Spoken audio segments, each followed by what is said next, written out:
기도라는 제목으로 함께 말씀 나누기를 원합니다.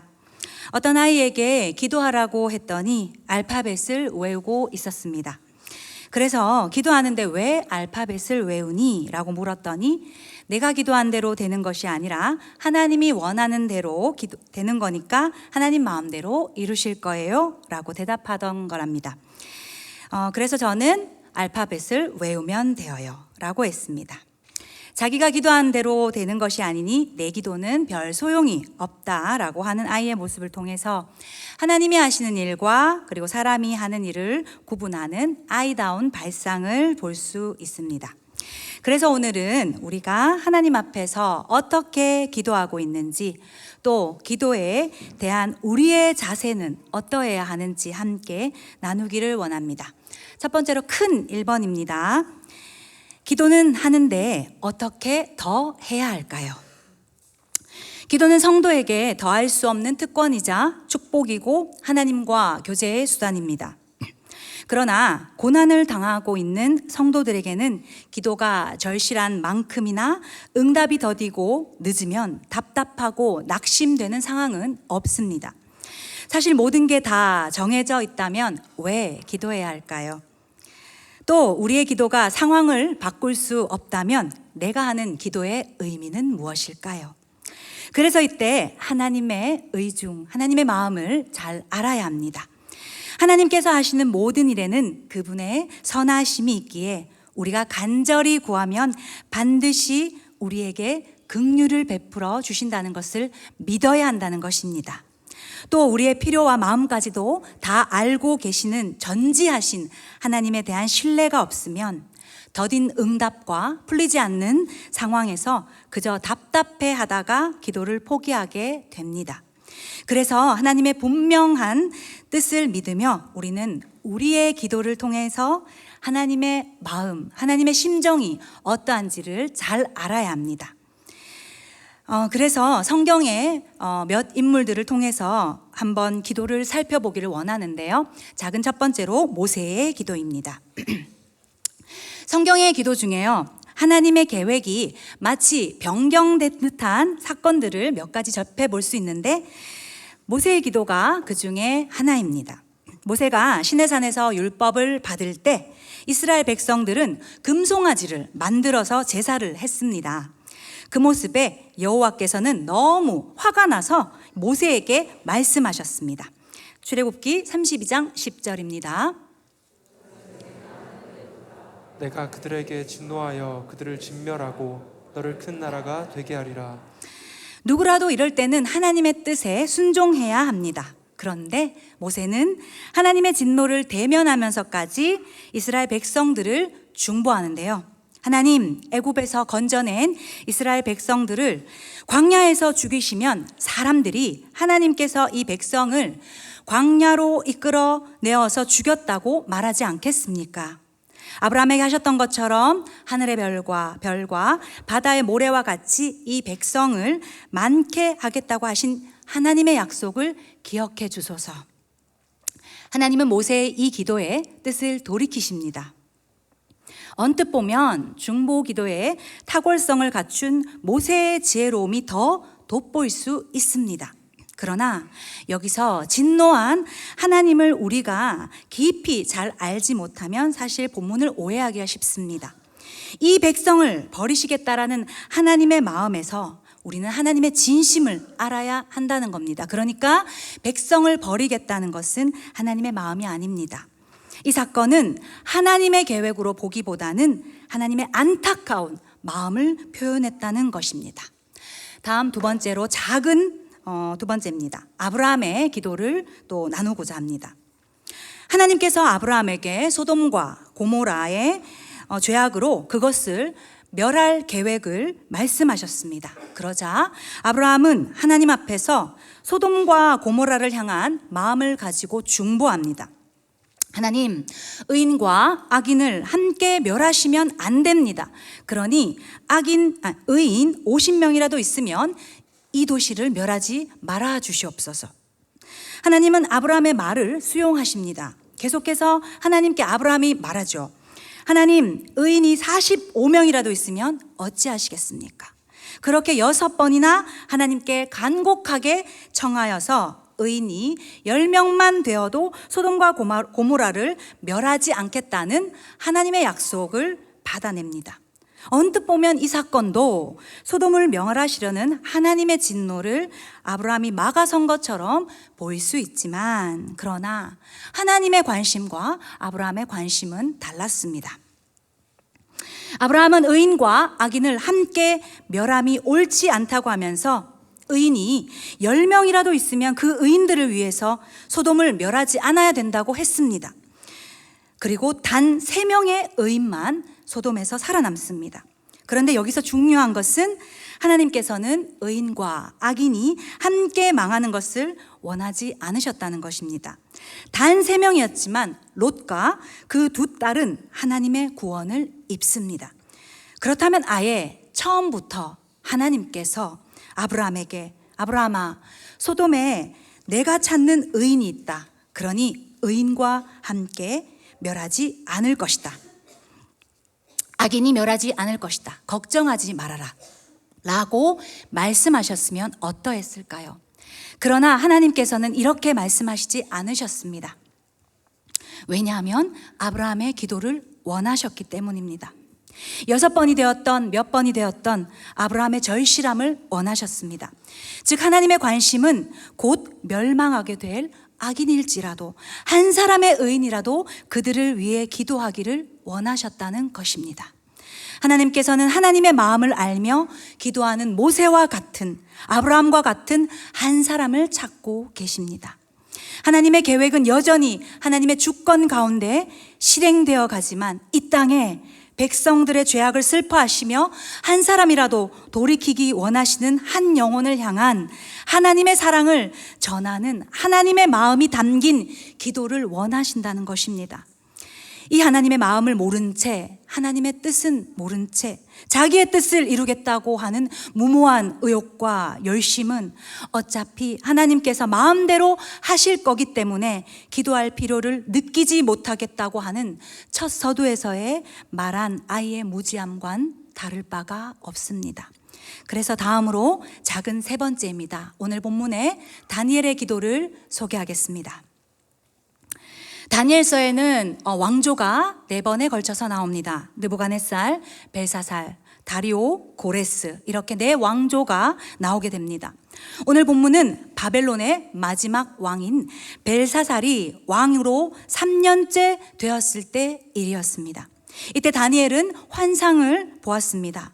바벨론 제국 이후 여러 강대국들의 흥함과 망함에 대해서 보았습니다. 그 강대국들 앞에 서 있는 자기 나라의 초라함을 다니엘은 환상으로 보았습니다. 굉장히 답답했을 것입니다. 다니엘은 끝도 없이 계속되는 고난으로 인하여서 몹시 지친 상황이었습니다. 본문 말씀 8장 27절, 오늘 전장을 한번 보겠습니다. 이에 나 다니엘이 지쳐서 여러 날 앓다가 일어나서 왕의 일을 보았느니라. 내가 그 환상으로 말미암아 놀랐고 그 뜻을 깨닫는 사람도 없었느니라. 네, 다니엘이 여기서 본 왕의 일에 관련된 것은 한 왕에 의하여서 훗날 예루살렘 성전이 짓밟히게 될 것이라는 것입니다. 이 환상은 다니엘을 힘들게 만들기에 충분했지요. 또 진짜 몇 년 후에 페르시아가 바벨론을 무너뜨리며 멸망시키는 것을 자신이 보았던, 다니엘이 보았던 환상의 첫 부분이 성취된 것을 다니엘은 알게 됩니다.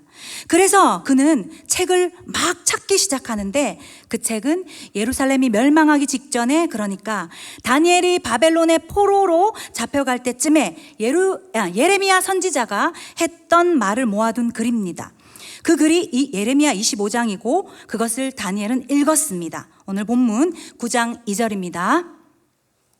곧 그 통치원년에 나 다니엘이 책을 통해 여호와께서 말씀으로 선지자 예레미야에게 알려주신 그 연수를 깨달았나니 곧 예루살렘의 황폐함이 70년 만에 그치리라 하신 것이니라. 예루살렘이 망하고 70년 동안 바벨론에서 포로 생활을 하면서 바벨론이 망한 다음에야 하나님의 백성은 다시 예루살렘으로 돌아오는 내용입니다. 그리고 이 모든 일이 하나님의 계획대로 되지요. 다니엘이 포로로 잡혀온 것은 주전 605년, 바벨론이 멸망한 건 639년, 이제 유다 백성이 이제 포로로 돌아갈 날이, 포로 생활을 끝내고 예루살렘으로 돌아갈 날이 이제 몇 년 안 남았습니다. 그럼 만약 고난 중에 있는데 이 고난이 하나님이 정하신 시간을 다 채울 때까지 계속돼야 된다고 하면 우리는 어떻게 기도해야 될까요?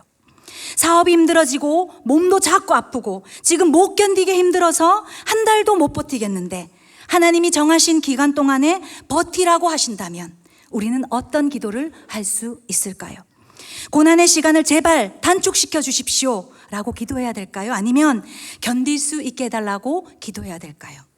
오늘 본문의 다니엘은 자기가 본 환상대로 바벨론이 멸망하는 것을 보았습니다. 그리고 70년이 차면 자신의 나라로 돌아갈 것이라는 하나님의 계획도 환상으로 확인했습니다. 그렇다면 그는 이제 어떤 기도를 해야 합니까? 다니엘이 본 환상은 하나님께서 주신 것입니다. 그러니까 다니엘이 이전에 보았던 환상과 마찬가지로 다니엘이 처한 지금의 현실 속에서 그 모든 역사의 주관자는 하나님이다라는 것을 하나님께서 계속 강조하고 계신 것입니다. 다니엘은 예레미야의 말씀을 찾아서 읽으면서 바벨론에서 포로로 있어야 하는 시간이 70년이어야 된다는 것을 알았습니다. 그런데 다니엘이 꾼 환상에 의하면 예레미야가 한 예언으로 끝나는 게 아니라 그 다음에는 헬라가 지배하고 그 다음에는 로마가 지배함으로써 계속해서 강대국이 출현합니다. 그러니까 이 모든 환상들을 보았던 다니엘은 바벨론 포로 생활로 끝나는 것이 아니라 고난이 여기서 끝나는 것이 아니라는 것을 알았다는 것입니다. 고난이 다 청산되지 않는다는 것을 알았던 것입니다. 따라서 그는 포로 생활이 끝나게 해주세요 라고 기도할 수 없었습니다. 더 큰 하나님의 뜻에 맞춰야 했습니다. 그의 기도가 문제 해결이 아니라 모든 해결의 근원자이신 하나님께 집중하는 기도를 할 수밖에 없었습니다. 우리가 문제 해결을 위해서 기도할 필요가 없다는 것이 아니라 지금의 문제가 해결될지라도 또 다시 문제가 올 수 있다는 걸 인정해야 된다는 것입니다. 우선 급한 불을 끄고 그 다음을 생각할 겨를조차 없는 고난 중에서도 정신을 차리고 깨어서 현재의 문제의 해결이 끝이 아닌 종착점도 아니라는 것을 인정해야 된다는 겁니다. 그래서 다니엘은 자기가 본 환상이 하나씩 성취되는 것을 보면서 또 예루살렘으로 돌아간다는 말씀을 읽고 더더욱 안일하게 있거나 태만하게 있을 수 없었습니다. 오히려 베옷을 입고 금식하며 오늘 본문의 말씀처럼 죄를 쓰고 회개의 기도를 하며 기도했습니다. 회개해야 예루살렘으로 돌아갈 수 있었기 때문도 아니고 회개해야 고통이 줄어들 것도 아니었습니다. 분명히 다시 돌아가고 회복되지만 여전히 걸어야 할 그 험난한 길들이 남아있기 때문에 이 백성이 살 길은 오직 하나님밖에 없음을 깨달았기 때문입니다. 예루살렘으로 돌아갈 날들이 살 길이 아니라 하나님만이 살 길이라는 것을 알았습니다. 그래서 그는 강대국을 의지하지 않았습니다. 하나님은 우리가 기도하지 않는다고 해서 우리를 포기하시거나 버리시지 않으십니다. 또 우리의 기도로 인하여서 하나님의 계획을 변경시키시지도 않습니다. 그러나 사건의 종료보다 지금 우리의 기도를 통해서 하나님이 원하시는 것은 하나님과 깊이 교제하고 하나님의 심정을 알기를 원하신다는 겁니다. 그렇기 때문에 답답해도 기도해야 합니다. 우리에게 가장 필요한 것은 지금 문제 해결이 아닌 하나님의 주권과 약속을 믿고 하나님의 품을 찾아 그 품으로 들어가는 것입니다.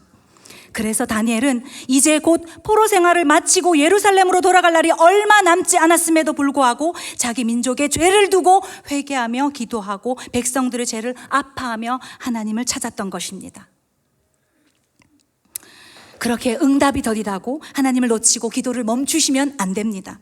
내 기도대로 고난의 시간이 단축되지 않는다고 해서도 어차피 하나님이 정하신 때에 다 이루신다고 해서 하나님을 향한 간청과 탄원을 놓치면 안 된다는 겁니다. 그래서 큰 두 번째, 그렇기에 우리에게는 오직 하나님밖에 없습니다. 비록 포로 신세이긴 하지만 어린 나이에 10대의 왕의 눈에 들어서 궁을 떠난 적도 없고 나름대로 출세도 하고 여전히 바벨론에 있으면서 80대의 고령이 된 다니엘, 그는 최고의 권력자 자리에 있습니다. 포로 신세가 아니라 명예를 가진 자리입니다. 만약 다니엘이 권력의 아부하고 강대국 왕의 눈치를 보며 적당히 줄타기 하는 삶을 살았더라면 사실 기도도 안 해도 됐습니다. 그런데 그는 하나님 앞에 무릎을 꿇게 만든 것은 바로 하나님의 말씀 때문이었습니다. 또 그에게 보여주신 하나님의 말씀을 통한 다니엘 앞에 보여주신 그 하나님의 명백한 환상 때문이었습니다. 고난이든 형통이든 고난에도 형통에도 그는 하나님을 떠나서는 길이 보이지 않았기 때문에 그는 환경에 요동하지 않고 강대국들 사이에서 줄타기를 하는 것이 아닌 하나님만 찾았다는 것입니다. 우리도 때로는 하나님 앞에서 고민과 절망이 될 수 있습니다. 낙심이 올 수 있습니다. 그러나 그것이 우리의 기도를 멈추게 해서는 안 됩니다. 결국 우리 인생을 하나님의 손에 맡기고 하나님의 손에 있음을 반드시 확신하며 믿음으로 살려고 결단해야 합니다. 그래서 하나님의 마음을 깨닫는 것이 기도입니다. 문제를 놓고 기도하여도 결국에는 하나님만 보여야 하는 것이 바른 기도입니다. 이 문제가 해결되어도 다른 문제가 또 올 거라는 걸 인정하고 우리는 궁극적으로 집중하고 주목하고 몰입해야 될 것이 모든 것은 결국 지나간다는 것입니다. 그래서 작은 첫 번째, 우리의 기도입니다. 지금 우리의 기도는 무엇을 구하는 기도입니까? 또 우리가 어떠한 형편에도 기도해야 할 이유는 무엇입니까?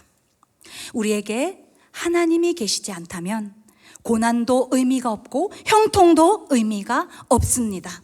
하나님 밖에 없기 때문에 눈물도 수고도 회복도 치유도 의미가 있습니다. 그래서 현실에서의 기도는 독백일 수 있고 외로운 싸움일 수가 있습니다. 우리는 하나님의 음성을 직접 듣기를 기대하고 빨리 듣기를 원하고 또 하나님의 음성을 더 긴박히 듣기를 소망합니다. 그러나 기도가 하나님의 대화다, 만남이다 라고 하는 것은 우리의 기도를 들으시고 그 기도에 응답해 주시는 하나님의 섭리와 약속에 대한 100%의 온전한 믿음이 있을 때 그 말을 할 수 있다는 것입니다. 우리의 현실에서 만약 이 일이 하나님 언제까지 계속되어야 합니까? 라고 묻는 고통의 시간을 보내고 계신 성도님들 계십니까? 그렇다면 그저 하나님 앞에 나의 죄를 회개하며 겸손하게 그분의 품속으로 깊이 들어가기를 소망합니다.